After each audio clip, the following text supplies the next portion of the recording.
ராமலிங்கா அபயம்.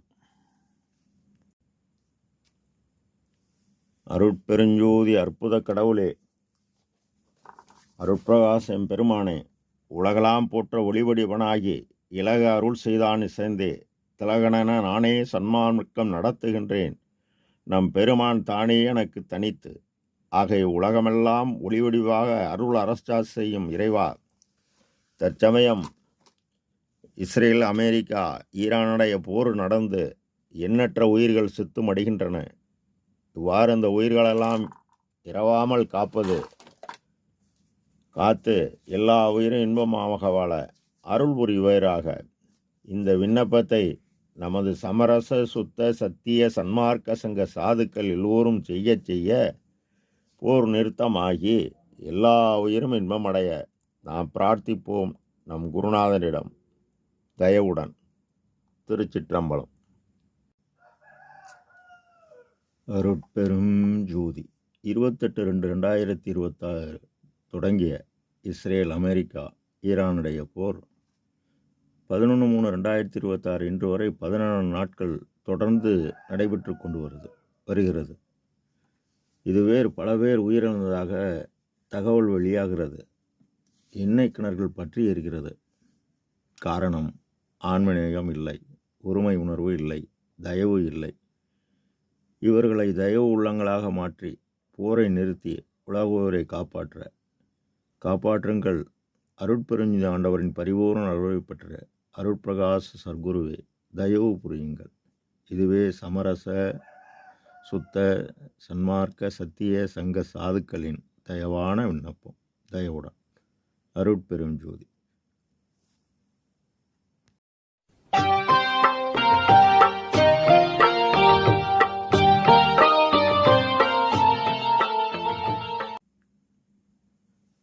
அருட்பெரும் ஜோதி, அருட்பெரும் ஜோதி, தனி பெரும் கருணை, அருட்பெரும் ஜோதி. எல்லா உயிர்களும் இன்புற்று வாழ்க.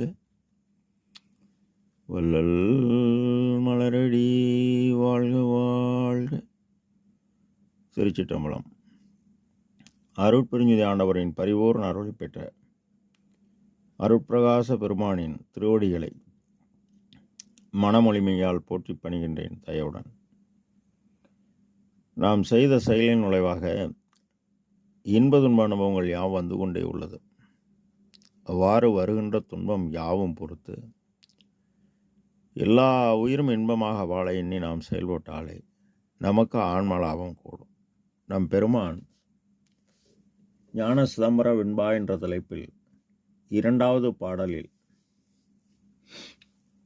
நீருக்கு இசைந்த நாமம் நிலை 3 கொண்ட பெயர் போருக்கு இசைந்தது என்றறியா புன்னெஞ்சு. நீருக்கு இசைந்ததே ஒன்று ஒன்று ஒன்று ஒன்று ஒன்று ஒன்று ஒன்று ஒன்று தில்லைமணி மற்றொன்று வானை மகிழ்ந்து என இப்பாடலை நம் பெருமான் பதிவு செய்கின்றார். நீருக்கு இசைந்த நாமம் நிலை 3 கொண்ட பெயர் விந்து, அதாவது மூலாதார ஒளி. இந்த மூலாதார ஒளியை கொண்டு நாம் வெற்றி பெற இசைந்து இசையாமல் என் அறியாத கிளான மனமே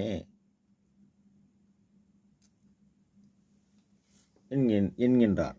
காரணம், மூலாதாரத்து மூண்டலுக்கண்ணனை காலால் எழுப்பி இறைவனை அடைய வேண்டும். அன்று அதுதான் அருள். அவ்வாறு அந்த அருளை பெற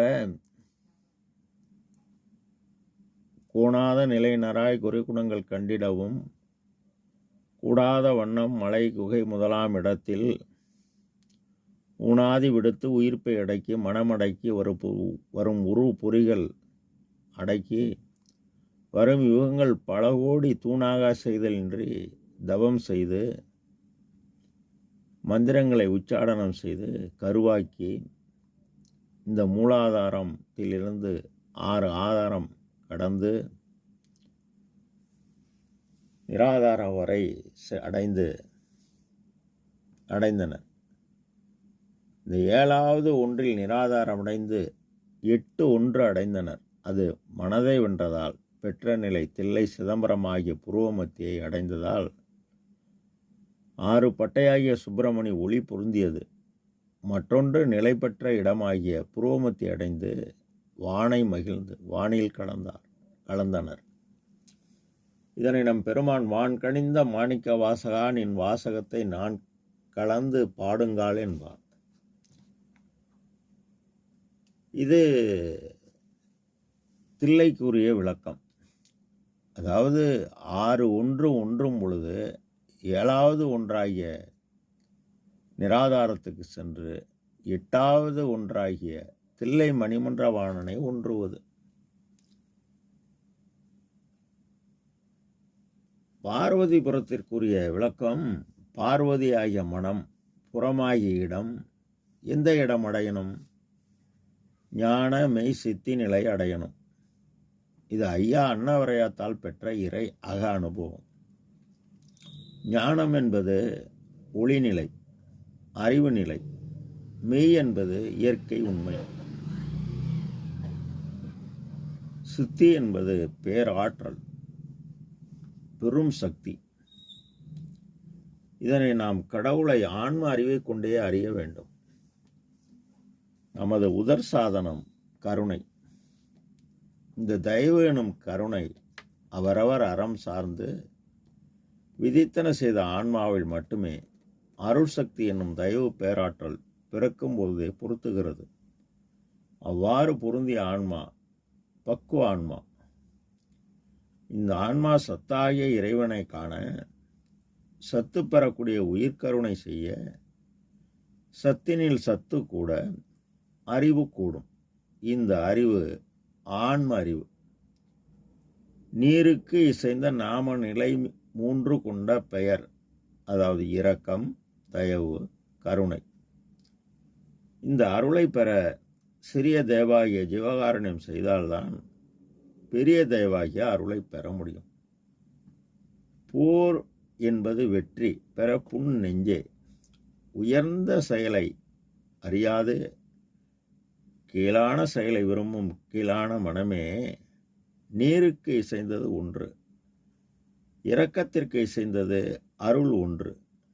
அதாவது கொடுத்து வாங்குவது கடன், கொடுத்து வரும் என எதிர்பார்ப்பது அன்பளிப்பு, கேட்டு கொடுப்பது ஈரம். ஒரு ஜீவன் மற்றொரு ஜீவன் படும் துயரத்தை கண்டு கேட்காமல் கொடுப்பது தயவு, கருணை. ஆண்டவன் நமது புருவ மத்தியில் உள்ளார் என்ற உணர்வுடன் அங்கு நமது மனதை செலுத்தி மனத்தை கட்டுப்படுத்தி அவரிடம் செலுத்துவது அன்பு. அவ்வாறு புறத்தில் நாம் ஜீவகாருண்யமும் அகத்தில் இறைவனை எண்ணி அன்பு செய்தும் நாம் பலகாலம் பாடுபட இறைவன் இந்த ஜீவனுக்கு வழங்குவது அருள். இந்த கருணை ஆன்மாவில் இயற்கை. இந்த கருணை, அதாவது இந்த சிறிய தயவு ஆன்மாவில் இயற்கையாக இருந்தால்தான் இரக்கம் வரும். இதனை நம் பெருமான் அகவலில் எங்கே கருணை இயற்கையில் உள்ளதோ அங்கே விளங்கிய அருட்பெரும் சிவமேனவும் யாரே எண்ணினும் இறங்குகின்றார்க்கு. அப்படி நீ இறங்கினால் இரக்கத்துக்கு இசைந்தது கடவுள் தயவு எனும் பேரொளி. இதனை அறம் காதல் செய்தேனே ஆண்டு கொண்டு இங்கே அருட்பெருஞ்சோதியாய் ஆடும் அழகர் எனவும் ஈரமும் அன்பும் கொண்டு என்னொருள் பெற்றேன் நின்மார்க்கம் இரவாத சன்மார்க்கம் தோழி என்பார். இப்பாடலில் 8 ஒன்று போட்டுள்ளார்கள். முதலில் கண் தயவாகி கல்லாய மனம் கரைந்து ஜீவன் உணர்ந்து ஆன்மா நெகிழ்ந்தால் முதலில் நட்சத்திர பிரகாசமாகிய இந்திரிய ஒளி, அடுத்து சந்திர பிரகாசமாகிய சூரிய ஒளி சந்திர ஒளி, அடுத்து சூரிய பிரகாசமாகிய ஜீவ ஒளி, அடுத்தது அக்னி பிரகாசமாகிய ஆன்ம ஒளி ஆக இந்த 8 ஒளியும் கூடும் பொழுது பிரகாசத்துள் பிரகாசம் கடவுள் நிலையை ஆன்ம அறிவால் அறிந்து அம்மயமாக உன்னை பார், உன்னுள்ளே என்னை பார் என்கின்றார். ஆக 8 ஒன்று கூடினால் ஏகாநேகா என ஏத்திடும் மறைக்கே எட்டாத நிலையே நான் எட்டிய புன் மலையே என்பார். தில்லை மணி, தில்லை என்பது காற்றின் இயக்கம், மணி என்பது நாதம். அதாவது காற்றினக்கமாகிய மனம் யோகாரண்யம் செய்ய செய்ய மற்றொன்று என்றும் நிலைத்த பரம ஆகாச சுரபராகிய இறைவனை சிறிய தயவு கொண்டு பெரிய தயவு பெற 4 ஒழுக்கம் பின்பற்றி உறுதிப்பொருள் 4 பெற்று கடவுள் நிலையறிந்த அம்மயமாகி பேரின்ப பெருவாழ்வு சித்தி பெருவாழ்வு பெறலாம் என்கின்றார் இப்பாடலில் நம் பெருமான். ராமலிங்கா அபயம். திருச்சிற்றம்பலம்.